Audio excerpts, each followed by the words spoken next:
Yun, mabilis ang videos tayo mga boss. At yan na, nakita nyo naman sa ating thumbnail, tatlong bula lang. Try natin yung tatlong bula, ilalagay natin sa ating polisit. Yun, tatlong playable lang. Anong resulta nito? Kasi sa mga Mio Sport ito mga idol, yan, pwede nyo gayahin kung gusto nyo.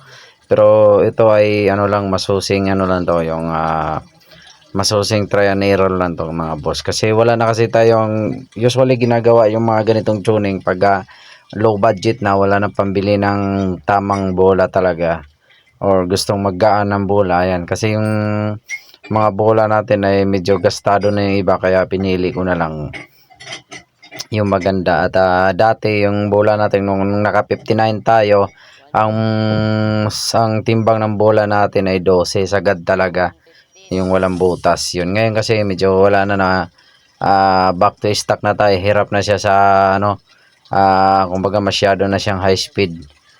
Din nakapuli ano pa tayo, naka racing pulley pa tayo, kaya hirap na siya. Yun na kaya ginawa natin ng ganun para hindi naman siya masyadong hirap, lalo pag may karga. Yun oh. At smooth na smooth. Yan ang ginawa dito mga boss, basic na basic lang. Yun oh. Bago kayo maglagay ng mga busing, yun, make sure na may grasa po yan. Yan. Kanina hindi ko na lang pinakita. Nilagyan po natin yan ng grasa.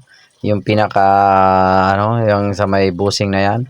At nilinis po natin yan kanina ng sabon na may konting chlorine yung kanyang pulley, kasi ano ng alikabok, marami na rin alikabok. Alikabok almost 2 months na rin yan, hindi nalinis. Kaya yan ang issue dito sa mga scooter, kailan talaga masipag kayo maglinis, masipag kayo mag DIY, kasi pag napabayaan nyo, posibleng masisira kagad yung pulley seat nyo. Yun, yung pulley seat pala natin medyo matagal na rin, mag-1 taon na rin itong pulley seat natin. At ang brand nito ay Yamamoto.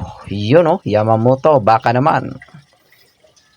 Ayan na nga, nilagyan na natin, medyo tinimpla-timpla natin kung paano paglagay ng bola na hindi kompleto. Usually ang standard nito ay 6, pero yung nilagay natin ay 3 lang. Yun oh.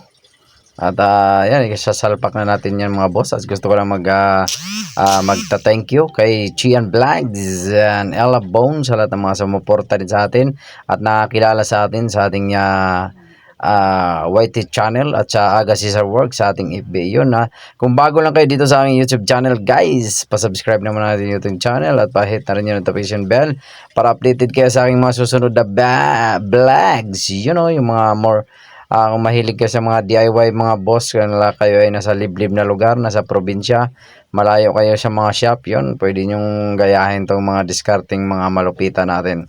Actually, wala namang masyadong, hindi naman masyadong connection yan. Kahit naman ang bola nyo ay sira, kasi gagana pa rin naman yan. Usually, kahit yan ay tapyas-tapyas, gagana pa rin yan, lalaglag pa rin yan, bibigat pa rin pag umikot yung inyong pulley. Ang ano lang kasi dyan, baka kasi madama yung pulley.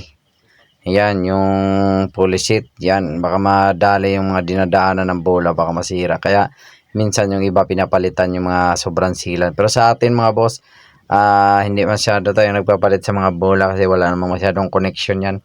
Tayo ni ano lang yan, for ano lang yan. Kung gusto mo hindi naman masyadong mahalaga yung response natin yan. Pero sa mga may budget, mas maganda pag kalas nyo, palitan nyo na kagad ng bola kung may budget kayo. Tsaka ano, yung mga goma dyan, slider piece, yun, mga ganon. Yan lang mga boss. At mabilis ang videos tayo. Salamat sa inyong pagtitiwala. You know, Aga Cesar Vlog, save money, save time, peace. At thank you very much sa lahat ng mga bagong subscriber natin sa ating YouTube channel. Sana pa-comment naman at pa-share kung saan nakakarating natin live. Thank you!